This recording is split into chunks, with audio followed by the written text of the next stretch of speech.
Ptolemy, the Great Astronomer Series, Sir Robert S. Ball, University of Cambridge.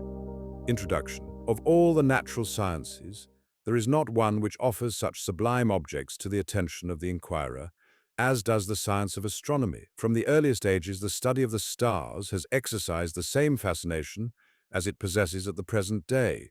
Among the most primitive peoples, the movements of the sun, the moon, and the stars commanded attention from their supposed influence on human affairs. The practical utilities of astronomy were also obvious in primeval times.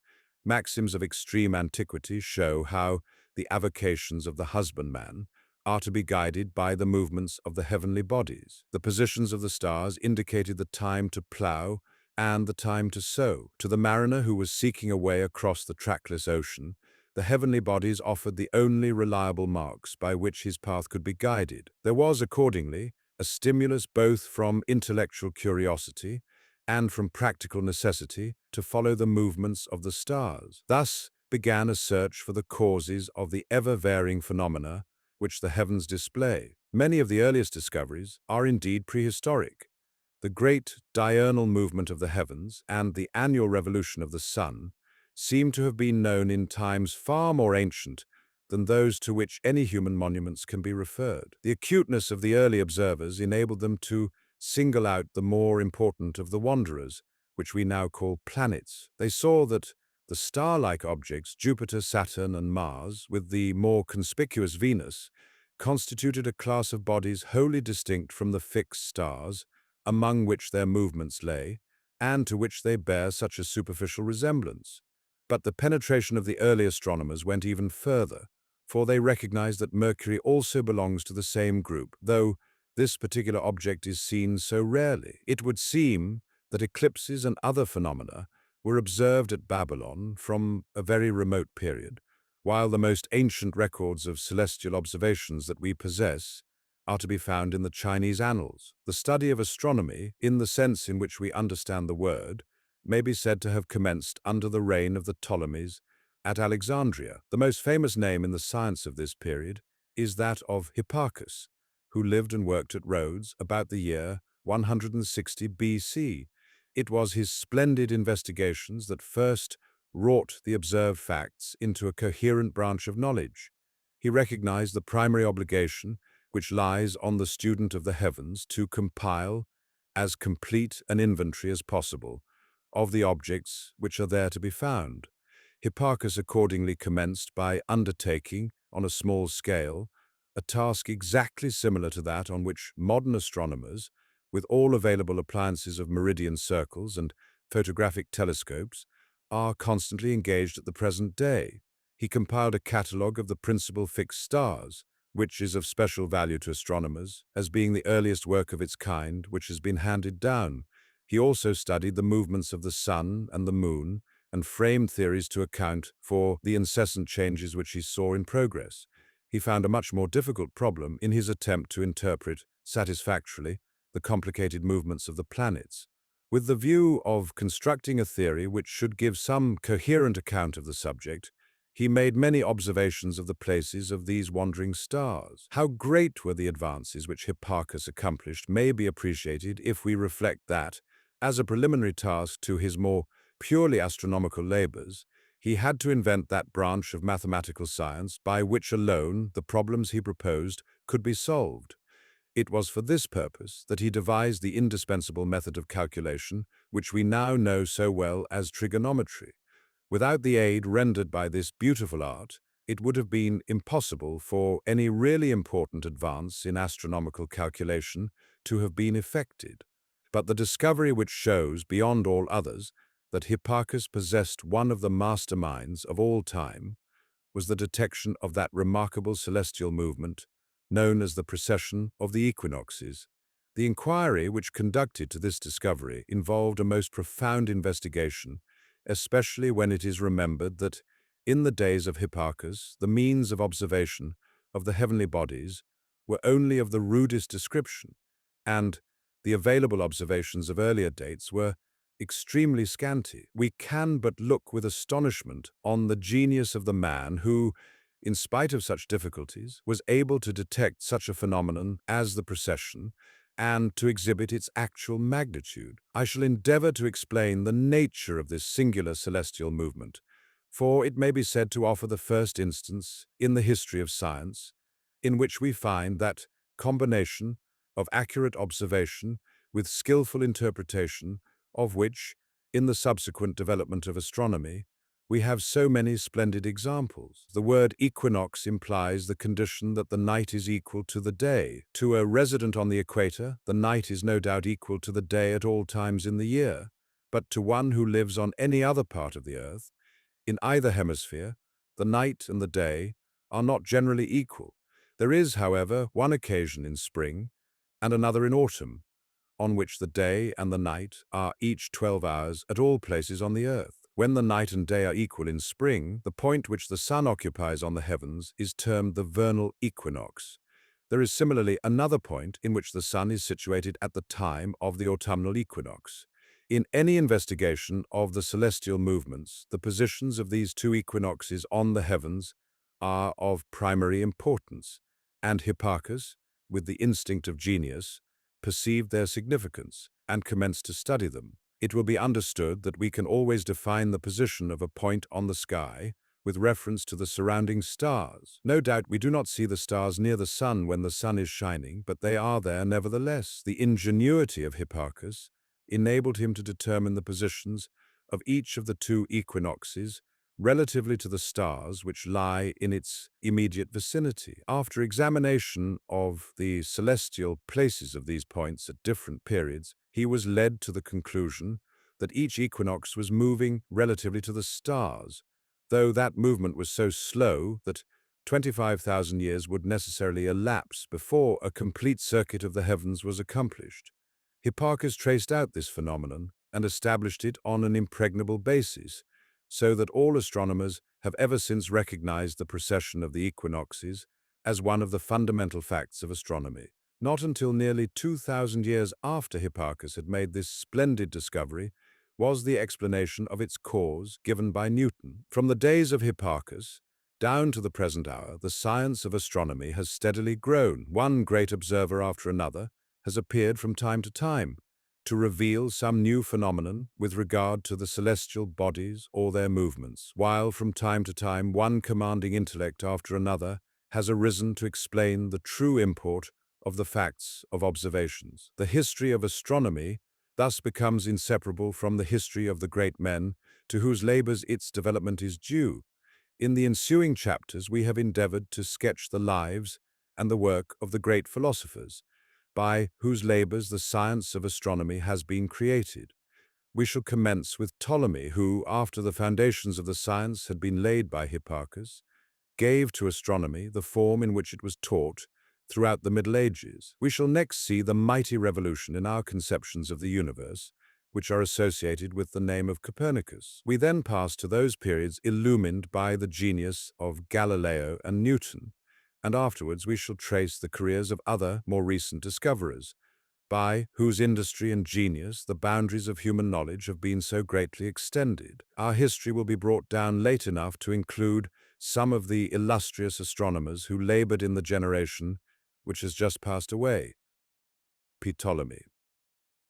The career of the famous man whose name stands at the head of this chapter is one of the most remarkable in the history of human learning. There may have been other discoverers who have done more for science than ever Ptolemy accomplished, but there never has been any other discoverer whose authority on the subject of the movements of the heavenly bodies has held sway over the minds of men for so long a period as the 14 centuries, during which his opinions reigned supreme. The doctrines he laid down in his famous book, the Almagest, prevailed throughout those ages. No substantial addition was made in all that time to the undoubted truths which this work contained. No important correction was made of the serious errors with which Ptolemy's theories were contaminated. The authority of Ptolemy as to all things in the heavens, and as to a good many things on the earth, for the same illustrious man was also a diligent geographer, was invariably final. Though every child may now know more of the actual truths of the celestial motions than ever Ptolemy knew, yet the fact that his work exercised such an astonishing effect on the human intellect for some 60 generations shows that it must have been an extraordinary production. We must look into the career of this wonderful man to discover wherein lay the secret of that marvelous success which made him the unchallenged instructor of the human race for such a protracted period. Unfortunately, we know very little as to the personal history of Ptolemy. He was a native of Egypt, and though it has been sometimes conjectured that he belonged to the royal families of the same name, yet there is nothing to support such a belief. The name Ptolemy appears to have been a common one in Egypt in those days. The time at which he lived is fixed by the fact that his first recorded observation was made in 127 AD, and his last in 151 AD. When we add that he seems to have lived in or near Alexandria, or to use his own words, on the parallel of Alexandria, we have said everything that can be said so far as his individuality is concerned. Ptolemy is, without doubt, the greatest figure in ancient astronomy. He gathered up the wisdom of the philosophers who had preceded him. He incorporated this with the results of his own observations and illumined it with his theories. His speculations, even when they were, as we now know, quite erroneous, had such an astonishing verisimilitude to the actual facts of nature that they commanded universal assent. Even in these modern days, we not unfrequently find lovers of paradox who maintain that Ptolemy's doctrines not only seem true, but actually are true. In the absence of any accurate knowledge of the science of mechanics, philosophers in early times were forced to fall back on certain principles of more or less validity, which they derived from their imagination, as to what the natural fitness of things ought to be. There was no geometrical figure so simple and so symmetrical as a circle, and as it was apparent that the heavenly bodies pursued tracks which were not straight lines, the conclusion obviously followed that their movements ought to be circular. There was no argument in favor of this notion, other than the merely imaginary reflection that circular movement, and circular movement alone, was perfect, whatever perfect may have meant. It was further believed to be impossible that the heavenly bodies could have any other movements save those which were perfect. Assuming this, it followed, in Ptolemy's opinion, and in that of those who came after him for 14 centuries, that all the tracks of the heavenly bodies were in some way or other to be reduced to circles. Ptolemy succeeded in devising a scheme by which the apparent changes that take place in the heavens could, so far as he knew them, be explained by certain combinations of circular movement. This seemed to reconcile so completely the scheme of things celestial with the geometrical instincts, which pointed to the circle as the type of perfect movement, that we can hardly wonder Ptolemy's theory met with the astonishing success that attended it. We shall therefore set forth with sufficient detail the various steps of this famous doctrine. Ptolemy commences with laying down the undoubted truth that the shape of the earth is globular. The proofs which he gives of this fundamental fact are quite satisfactory. They are indeed the same proofs as we give today. There is, first of all, the well-known circumstance of which our books on geography remind us, that when an object is viewed at a distance across the sea, the lower part of the object appears cut off by the interposing curved mass of water. The sagacity of Ptolemy enabled him to adduce another argument, which, though not quite so obvious as that just mentioned, demonstrates the curvature of the earth in a very impressive manner to anyone who will take the trouble to understand it. Ptolemy mentions that travelers who went to the south reported that, as they did so, the appearance of the heavens at night underwent a gradual change. Stars that they were familiar with in the northern skies gradually sank lower in the heavens. The constellation of the Great Bear, which in our skies never sets during its revolution round the pole, did set and rise when a sufficient southern latitude had been attained. On the other hand, constellations new to the inhabitants of northern climes were seen to rise above the southern horizon. These circumstances would be quite incompatible with the supposition that the Earth was a flat surface. Had this been so, a little reflection will show that no such changes in the apparent movements of the stars would be the consequence of a voyage to the south. Ptolemy set forth with much insight the significance of this reasoning, and even now, with the resources of modern discoveries to help us, we can hardly improve upon his arguments. Ptolemy, like a true philosopher disclosing a new truth to the world, illustrated and enforced his subject by a variety of happy demonstrations. I must add one of them, not only on account of its striking nature, but also because it exemplifies Ptolemy's acuteness. If the Earth were flat, said this ingenious reasoner, sunset must necessarily take place at the same instant, no matter in what country the observer may happen to be placed. Ptolemy, however, proved that the time of sunset did vary greatly, as the observer's longitude was altered. To us, of course, this is quite obvious. Everybody knows that the hour of sunset may have been reached in Great Britain, while it is still noon on the western coast of America. Ptolemy had, however, few of those sources of knowledge which are now accessible. How was he to show that the sun actually did set earlier at Alexandria than it would in a city which lay 100 miles to the west? There was no telegraph wire by which astronomers at the two places could communicate. There was no chronometer or watch which could be transported from place to place.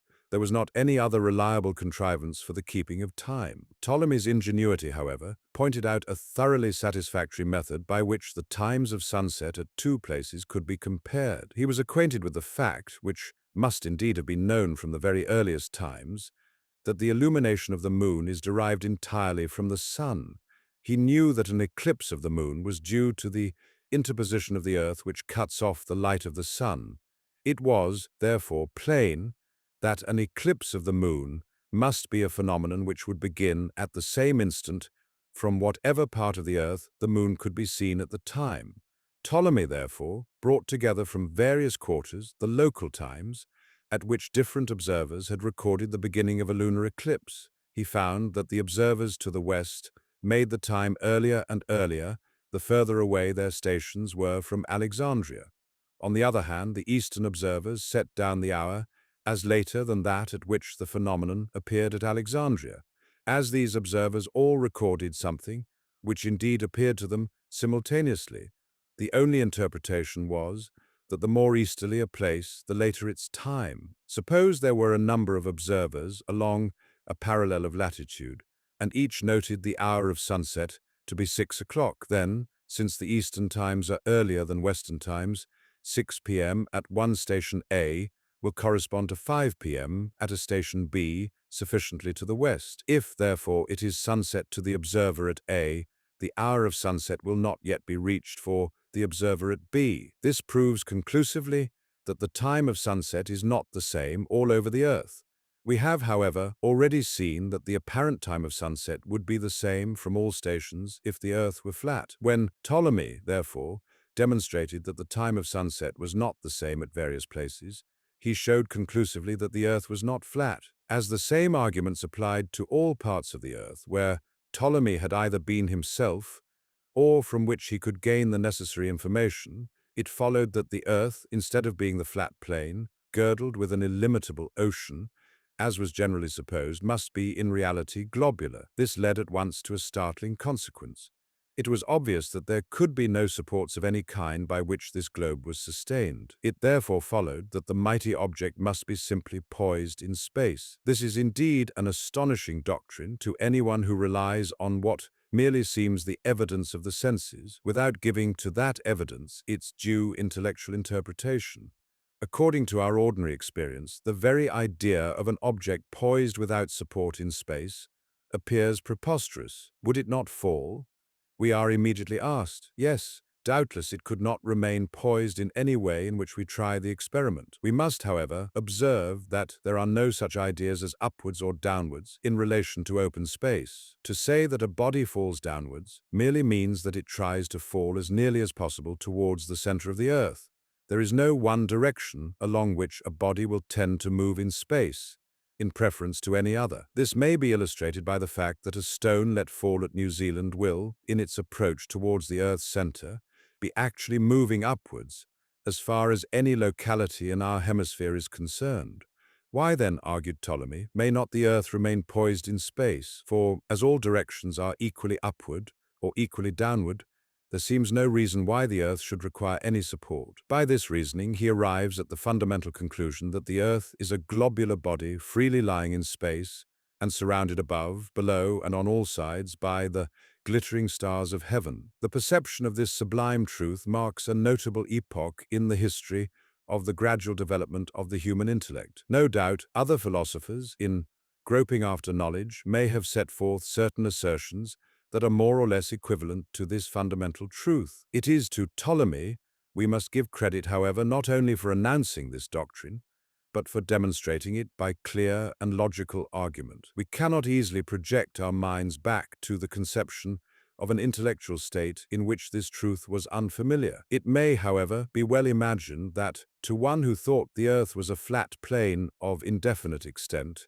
it would be nothing less than an intellectual convulsion for him to be forced to believe that he stood upon a spherical earth, forming merely a particle relatively to the immense sphere of the heavens. What Ptolemy saw in the movements of the stars led him to the conclusion that they were bright points attached to the inside of a tremendous globe. The movements of this globe, which carried the stars, were only compatible with the supposition that the Earth occupied its center. The imperceptible effect produced by a change in the locality of the observer on the apparent brightness of the stars made it plain that the dimensions of the terrestrial globe must be quite insignificant in comparison with those of the celestial sphere. The Earth might, in fact, be regarded as a grain of sand, while the stars lay upon a globe many yards in diameter. So tremendous was the revolution in human knowledge implied by this discovery that we can well imagine how Ptolemy, dazzled as it were by the fame which had so justly accrued to him, failed to make one further step. Had he made that step, it would have emancipated the human intellect from the bondage of 14 centuries of servitude to a wholly monstrous notion of this earth's importance in the scheme of the heavens. The obvious fact that the sun, the moon, and the stars rose day by day, moved across the sky in a glorious, never-ending procession, and duly set when their appointed courses had been run, demanded some explanation. The circumstance that the fixed stars preserved their mutual distances from year to year and from age to age appeared to Ptolemy to prove that the sphere which contained those stars, and on whose surface they were believed by him to be fixed, revolved completely around the earth once every day. He would thus account for all the phenomena of rising and setting consistently with the supposition that our globe was stationary. Probably this supposition must have appeared monstrous, even to Ptolemy. He knew that the earth was a gigantic object, but, large as it may have been, he knew that it was only a particle in comparison with the celestial sphere. Yet he apparently believed, and certainly succeeded in persuading other men to believe, that the celestial sphere did actually perform these movements. Ptolemy was an excellent geometer. He knew that the rising and the setting of the sun, the moon, and the myriad stars could have been accounted for in a different way. If the earth turned round uniformly once a day, while poised at the center of the sphere of the heavens, all the phenomena of rising and setting could be completely explained. This is, indeed, obvious after a moment's reflection. Consider yourself to be standing on the earth at the center of the heavens. There are stars over your head, and half the contents of the heavens are visible, while the other half are below your horizon. As the earth turns round, the stars over your head will change, and unless it should happen that you have taken up your position at either of the poles, new stars will pass into your view, and others will disappear, for at no time can you have more than half of the whole sphere visible. The observer on the earth would therefore say that some stars were rising and that some stars were setting. We have therefore two totally distinct methods, each of which would completely explain all the observed facts of the diurnal movement. One of these suppositions requires that the celestial sphere, bearing with it the stars and other celestial bodies, turns uniformly around an invisible axis, while the earth remains stationary at the center. The other supposition would be that it is the stupendous celestial sphere which remains stationary, while the earth at the center rotates about the same axis as the celestial sphere did before, but in an opposite direction, and with a uniform velocity which would enable it to complete one turn in 24 hours. Ptolemy was mathematician enough to know that either of these suppositions would suffice for the explanation of the observed facts. Indeed, the phenomena of the movements of the stars, so far as he could observe them, could not be called upon to pronounce which of these views was true and which was false. Ptolemy had, therefore, to resort for guidance to indirect lines of reasoning. One of these suppositions must be true, and yet it appeared that the adoption of either was accompanied by a great difficulty. It is one of his chief merits to have demonstrated that the celestial sphere was so stupendous that the earth itself was absolutely insignificant in comparison therewith. If, then, this stupendous sphere rotated once in 24 hours, the speed with which the movement of some of the stars must be executed would be so portentous as to seem well nigh impossible. It would, therefore, seem much simpler on this ground to adopt the other alternative, and to suppose the diurnal movements were due to the rotation of the earth. Here Ptolemy saw, or at all events fancied he saw, objections of the weightiest description. The evidence of the senses appeared directly to controvert the supposition that this earth is anything but stationary. Ptolemy might perhaps have dismissed this objection on the ground that the testimony of the senses on such a matter should be entirely subordinated to the interpretation which our intelligence would place upon the facts to which the senses deposed. Another objection, however, appeared to him to possess the gravest moment. It was argued that if the earth were rotating, there is nothing to make the air participate in this motion. Mankind would therefore be swept from the earth by the furious blasts which would arise from the movement of the earth through an atmosphere at rest. Even if we could imagine that the air were carried round with the earth, the same would not apply, so thought Ptolemy, to any object suspended in the air. So long as a bird was perched on a tree, he might very well be carried onward by the moving earth, but the moment he took wing, the ground would slip from under him at a frightful pace, so that when he dropped down again, he would find himself at a distance perhaps 10 times as great as that which a carrier pigeon or a swallow could have traversed in the same time. Some vague delusion of this description seems even still to crop up occasionally. I remember hearing of a proposition for balloon traveling of a very remarkable kind. The voyager who wanted to reach any other place in the same latitude was simply to ascend in a balloon and wait there till the rotation of the earth conveyed the locality, which happened to be his destination, directly beneath him, whereupon he was to let out the gas and drop down. Ptolemy knew quite enough natural philosophy to be aware that such a proposal for locomotion would be an utter absurdity. He knew that there was no such relative shift between the air and the earth as this motion would imply. It appeared to him to be necessary that the air should lag behind, if the earth had been animated by a movement of rotation. In this he was, as we know, entirely wrong. There were, however, in his days no accurate notions on the subject of the laws of motion. Assiduous as Ptolemy may have been in the study of the heavenly bodies, it seems evident that he cannot have devoted much thought to the phenomena of motion of terrestrial objects. Simple, indeed, are the experiments which might have convinced a philosopher much less acute than Ptolemy that if the earth did revolve, the air must necessarily accompany it. If a rider galloping on horseback tosses a ball into the air, it drops again into his hand just as it would have done had he been remaining at rest during the ball's flight. The ball, in fact, participates in the horizontal motion, so that, though it really describes a curve as any passerby would observe, yet it appears to the rider himself merely to move up and down in a straight line. This fact, and many others similar to it, demonstrate clearly that if the earth were endowed with a movement of rotation, the atmosphere surrounding it must participate in that movement. Ptolemy did not know this, and consequently he came to the conclusion that the earth did not rotate, and that therefore, notwithstanding the tremendous improbability of so mighty an object as the celestial sphere, spinning round once in every 24 hours, there was no course open except to believe that this very improbable thing did really happen. Thus it came to pass that Ptolemy adopted as the cardinal doctrine of his system a stationary earth poised at the center of the celestial sphere, which stretched around on all sides at a distance so vast that the diameter of the earth was an inappreciable point in comparison therewith. Ptolemy, having thus deliberately rejected the doctrine of the earth's rotation, had to make certain other entirely erroneous suppositions. It was easily seen that each star required exactly the same period for the performance of a complete revolution of the heavens.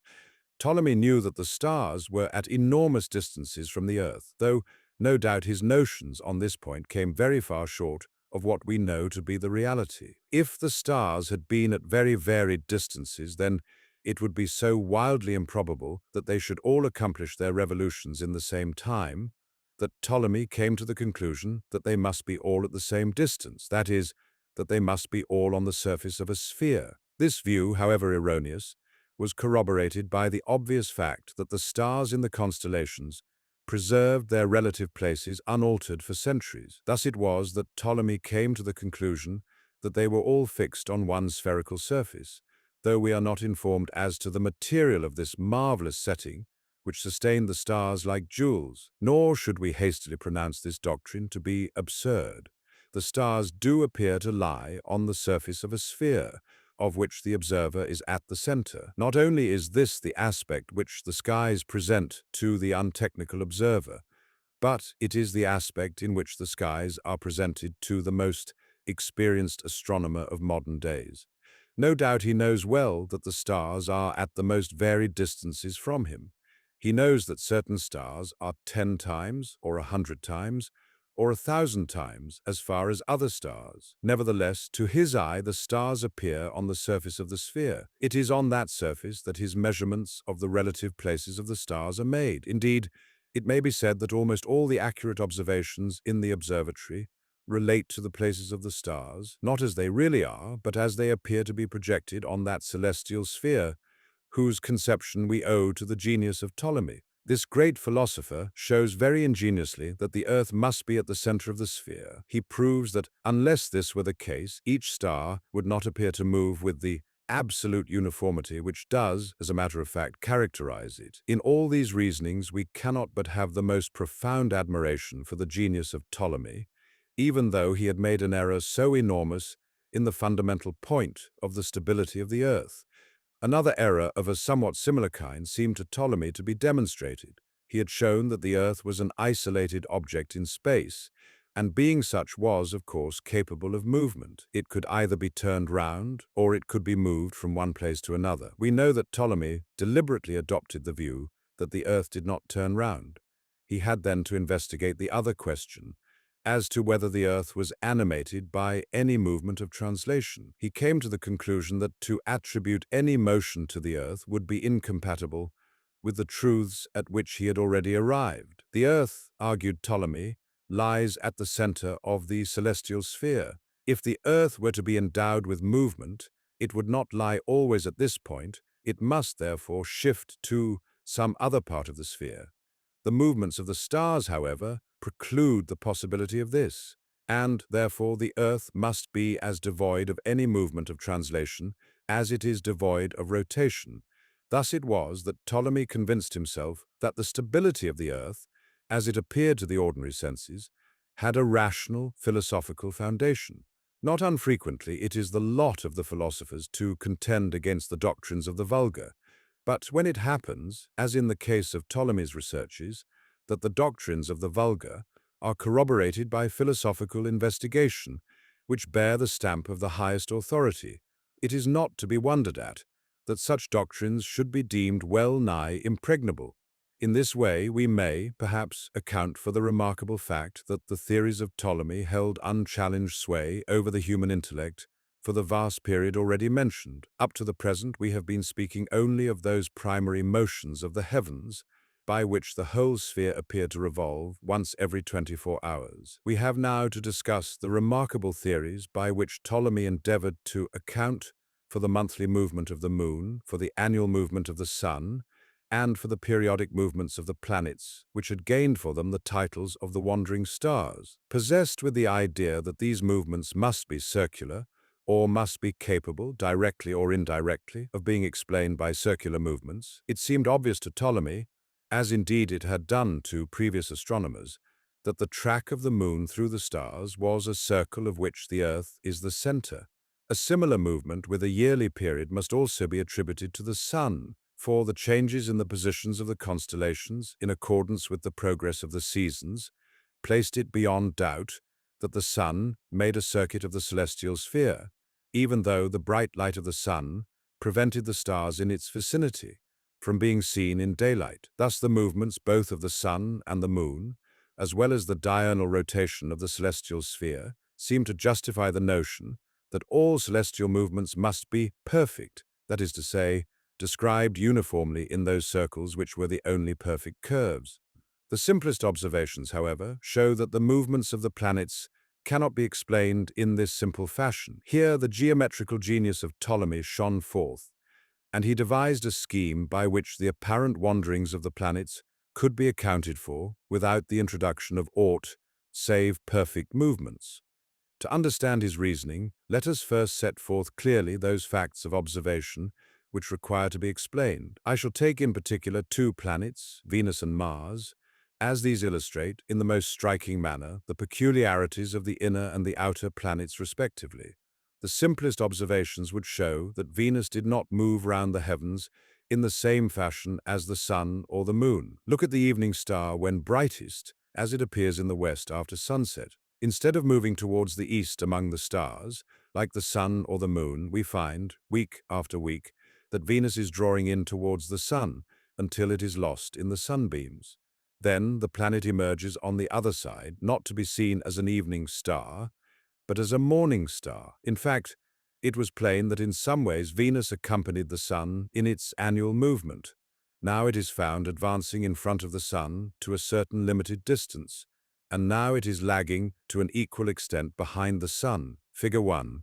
Ptolemy's planetary scheme. These movements were wholly incompatible with the supposition that the journeys of Venus were described by a single motion of the kind regarded as perfect. It was obvious that the movement was connected in some strange manner with the revolution of the sun, and here was the ingenious method by which Ptolemy sought to render account of it. Imagine a fixed arm to extend from the Earth to the sun, as shown in the accompanying figure. Figure 1. Then this arm will move round uniformly in consequence of the sun's movement. At a point P on this arm, let a small circle be described. Venus is supposed to revolve uniformly in this small circle, while the circle itself is carried round continuously by the movement of the sun.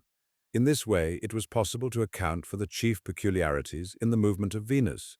It will be seen that, in consequence of the revolution around P, the spectator on the Earth will sometimes see Venus on one side of the sun and sometimes on the other side, so that the planet always remains in the sun's vicinity. By properly proportioning the movements, this little contrivance simulated the transitions from the morning star to the evening star. Thus, the changes of Venus could be accounted for by a combination of the perfect movement of P in the circle, which it described uniformly round the Earth, combined with the perfect motion of Venus in the circle which it described uniformly around the moving center.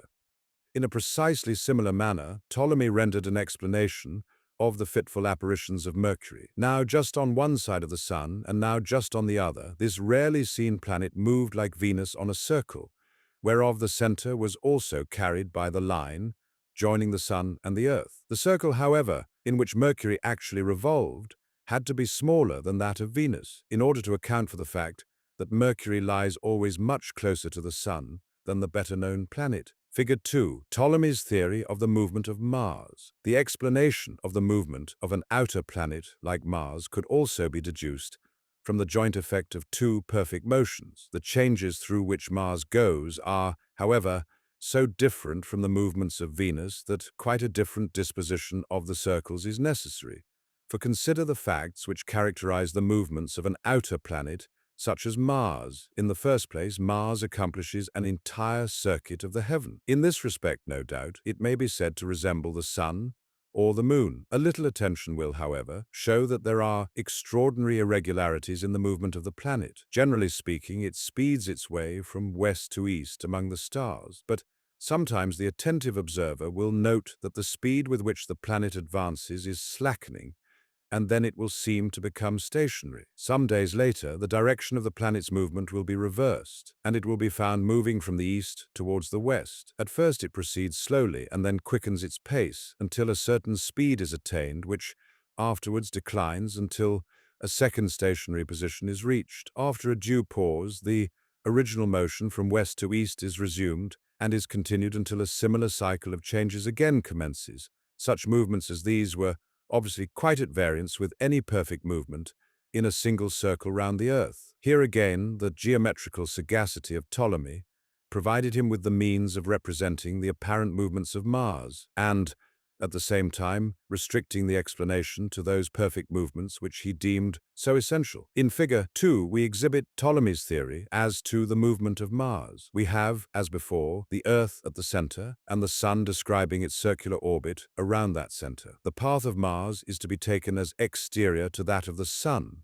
We are to suppose that at a point marked M, there is a fictitious planet, which revolves around the Earth uniformly in a circle called the deferent. This point M, which is thus animated by a perfect movement, is the center of a circle which is carried onwards with M, and around the circumference of which Mars revolves uniformly. It is easy to show that the combined effect of these two perfect movements is to produce exactly that displacement of Mars in the heavens which observation discloses. In the position represented in the figure, Mars is obviously pursuing a course which will appear to the observer as a movement from west to east. When, however, the planet gets round to such a position as R, it is then moving from east to west in consequence of its revolution in the moving circle, as indicated by the arrowhead. On the other hand, the whole circle is carried forward in the opposite direction. If the latter movement be less rapid than the former, then we shall have the backward movement of Mars on the heavens, which it was desired to explain. By a proper adjustment of the relative lengths of these arms, the movements of the planet as actually observed could be completely accounted for. The other outer planets with which Ptolemy was acquainted, namely Jupiter and Saturn, had movements of the same general character as those of Mars. Ptolemy was equally successful in explaining the movements they performed by the supposition that each planet had perfect rotation in a circle of its own, which circle itself had perfect movement around the Earth in the center. It is somewhat strange that Ptolemy did not advance one step further, as by so doing he would have given great simplicity to his system. He might, for instance, have represented the movements of Venus equally well by putting the center of the moving circle at the Sun itself, and correspondingly enlarging the circle in which Venus revolved. He might too have arranged that the several circles which the outer planets traversed should also have had their centers at the Sun.